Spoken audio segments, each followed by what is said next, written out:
Hi. I'm going to get started right away because the next two chapters are kind of long. All right, we just met the Oompa Loompas. Chapter 16 is called The Oompa Loompas. Oompa Loompas, everyone said at once. Oompa Loompas! Imported direct from Loompa Land, said Mr. Wonka proudly. There's no such place, said Mrs. Salt. Excuse me, dear lady, but Mr. Wonka, cried Mrs. Salt, I am a teacher of geography. Then you'll know all about it, said Mr. Wonka. And oh, what a terrible country it is! Nothing but thick jungles, infested by the most dangerous beasts in the entire world, hornswogglers and snozwangers.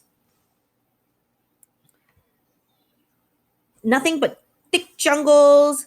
A wangdoodle would eat 10 Oompa Loompas for breakfast and come galloping back for a second helping.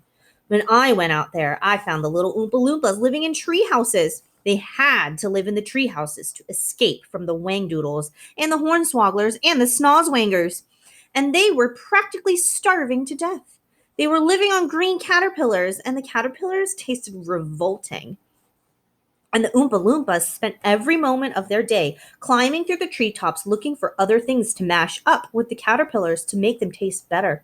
Red beetles, for instance, and eucalyptus leaves, and the bark of the bongbong tree, all of them beastly, but not quite so beastly as the caterpillars. Poor little Oompa Loompas. The one food they had longed for more than any other was the cacao bean, but they couldn't get it. And Oompa Loompa was lucky if he found 3 or 4 cacao beans a year.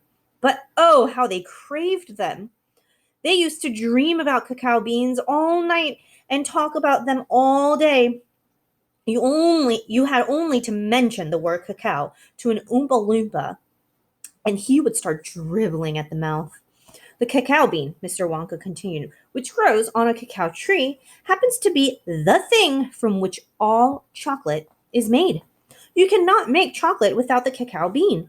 The cacao bean is chocolate. I myself use billions of cacao beans every week in the factory. And so, my dear children, as soon as I discovered the Oompa Loompas were crazy for this particular food, I climbed up to their treehouse village and poked my head in through the door of the treehouse belonging to the leader of the tribe. The poor little fellow, looking thin and starved, was sitting there trying to eat a bowl full of mashed up green caterpillars without being sick. Look here, I said, speaking not in English, of course, but in Oompa Loompa-ish. Look here, if you and all your people will come back to my country and live in my factory, you can have all the cacao beans you want. I've got mountains of them in the storehouse. You can have cacao beans for every meal. You can gorge yourself, silly on them.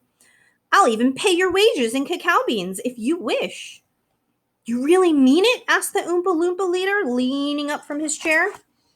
There's the Oompa Loompa leader with Mr. Wonka. Of course I mean it, I said. And you can have chocolate as well. Chocolate tastes even better than cacao beans because it's got milk and sugar added. The little man gave a great whoop of joy and threw his bowl of mashed caterpillars right out of the treehouse window. It's a deal, he cried. Come on, let's go. So I shipped them all over here, every man and woman and child in the Oompa Loompa tribe. It was easy. I smuggled them over in large packing cases with holes in them, and they all got here safely. They are wonderful workers. They all speak English now.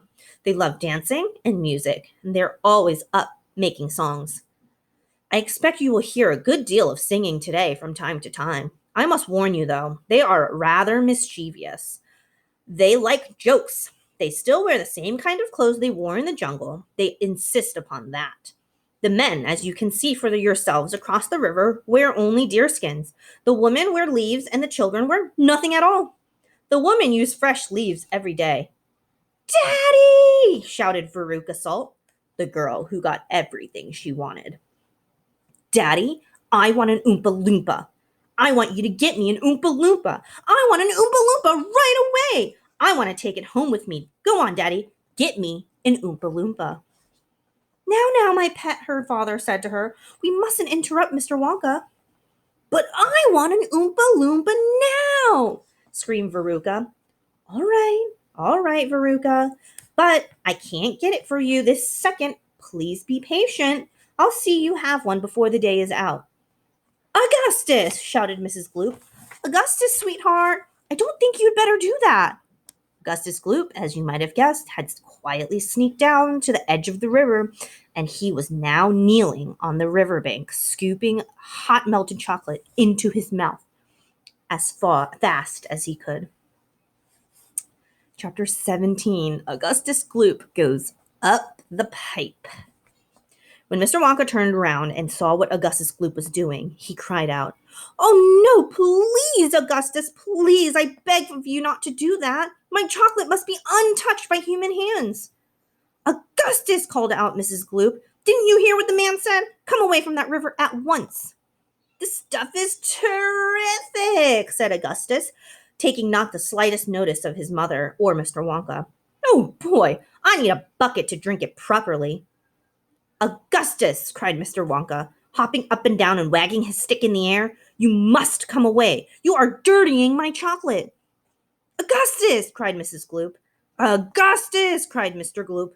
But Augustus was deaf to everything except the call of his enormous stomach. He was now lying full length on the ground with his head far out over the river, lapping up like the chocolate like a dog.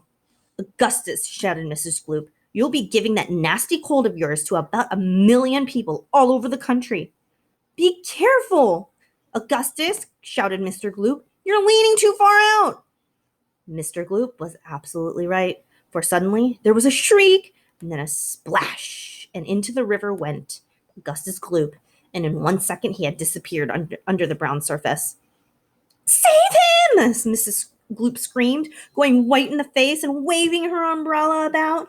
"He'll drown! He can't swim a yard! Save him! Save him!" "Good heavens, woman," said Mr. Gloop. "I'm not diving in there. I've got my best suit on." Augustus Gloop's face came up again to the surface, painted brown with chocolate. "Help! Help! Help!" he yelled. "Fish me out!" "Don't just stand there," Mrs. Gloop screamed at Mr. Gloop.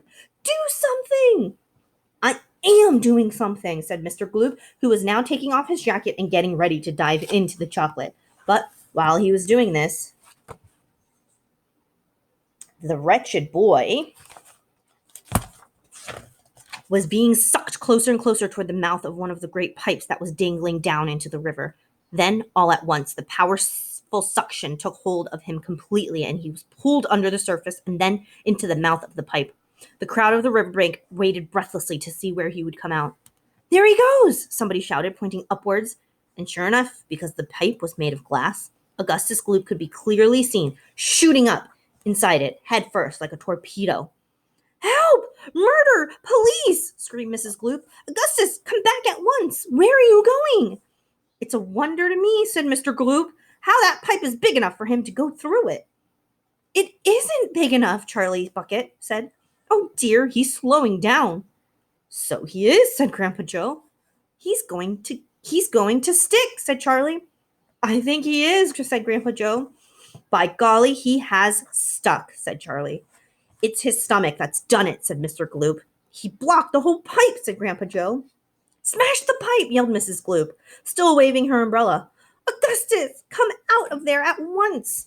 The watchers below could see the chocolate swishing around the boy in the pipe, and they could see it's building up behind him in a solid mass, pushing against the blockage. The pressure was terrific. Something had to give. Something did give, and that something was Augustus. Woof! He shot up again like a bullet in the barrel of a gun. "He's disappeared!" yelled Mrs. Gloop. "Where does that pipe go to? Quick, call the fire brigade!" "Keep calm," said Mr. Wonka. "Keep calm, my dear lady, keep calm. There is no danger. No danger whatsoever. Augustus has gone on a little journey, that's all. A most interesting little journey. But he'll come out of it just fine. You wait and see." "How can he possibly come out just fine?" snapped Mrs. Gloop. "He'll be made into marshmallows in 5 seconds." "Impossible," cried Mr. Wonka. "Unthinkable. Absurd. He could never be made into marshmallows." "And why not, may I ask?" shouted Mrs. Gloop. "Because that pipe doesn't go to the marshmallow room," Mr. Wonka answered. "It doesn't go anywhere near it. That pipe, the one Augustus went up, happens to lead directly to the room where I make most delicious kind of strawberry-flavored chocolate-coated fudge." "Then he'll be made into strawberry-flavored chocolate fudge?" screamed Mrs. Gloop. "My poor Augustus! They'll be selling him by the pound all over the country tomorrow morning." "Quite right," said Mr. Gloop. "I know I'm right," said Mrs. Gloop. "It's beyond a joke," Mr. Gloop said. "Mr. Wonka doesn't seem to think so," cried Mrs. Gloop. "Just look at him. He's laughing his head off. How dare you laugh like that when my boy's just gone up the pipe? You monster!" she shrieked, pointing her umbrella at Mr. Wonka as though she were going to run through. "You think this is a joke to you? You think that sucking my boy up into your fudge room like that is one great big colossal joke?" "He'll be perfectly safe," said Mr. Wonka, giggling slightly. "He'll be chocolate fudge!" shrieked Mrs. Gloop.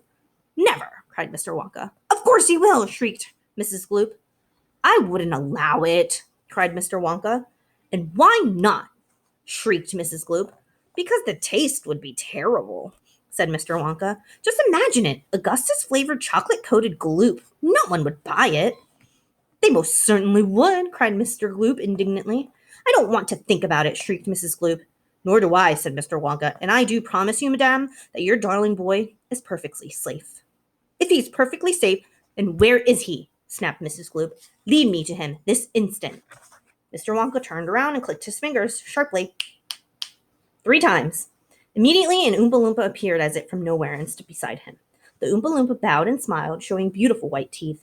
His skin was rosy white, his long hair was golden brown, and the top of his head came just above the height of Mr. Wonka's knee. He wore the usual deerskin slung over his shoulder. "Now listen to me," said Mr. Wonka, looking down at the tiny man. "I want you to take Mr. and Mrs. Gloop up to the fudge room and help them find their son, Augustus. He's just gone up the pipe." The Oompa Loompa took one look at Mrs. Gloop and exploded into pearls of laughter. "Oh, do be quiet," said Mr. Wonka. "Control yourself. Pull yourself together. Mrs. Gloop doesn't think this is funny at all."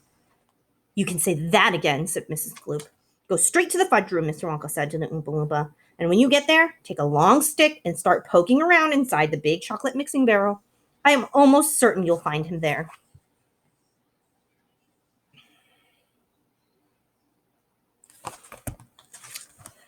But you better look sharp. You'll have to hurry. If you leave him in the chocolate mixing barrel too long, he's liable to get poured out into the fudge boiler, and that would really be a disaster, wouldn't it? My fudge would become quite inedible." Mrs. Gloop let out a shriek of fury. "I'm joking," said Mr. Wonka, giggling madly behind his beard. "I didn't mean it. Forgive me. I'm so sorry. Goodbye, Mrs. Gloop. And Mr. Gloop, goodbye. Goodbye. I'll see you later."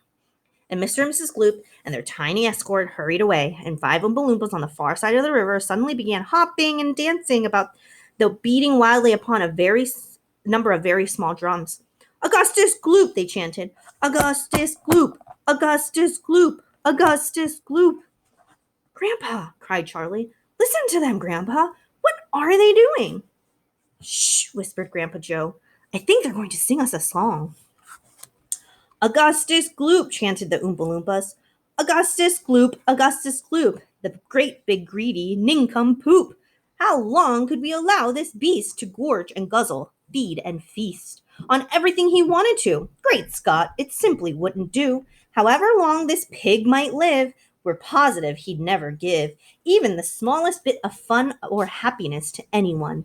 So, what we do in cases such, and this we use the gentle touch, and carefully we take the brat and turn him into something that will give great pleasure to us all. A doll, for instance, or a ball, or marbles, or a rocking horse. By this revolting boy, of course, was so unutterably vile, so greedy foul, he left a most disgusting taste inside our mouths, and so in haste we chose a thing that come might what may, would take the nasty taste away. Come on, we cried, the time is ripe to send him shooting up the pipe.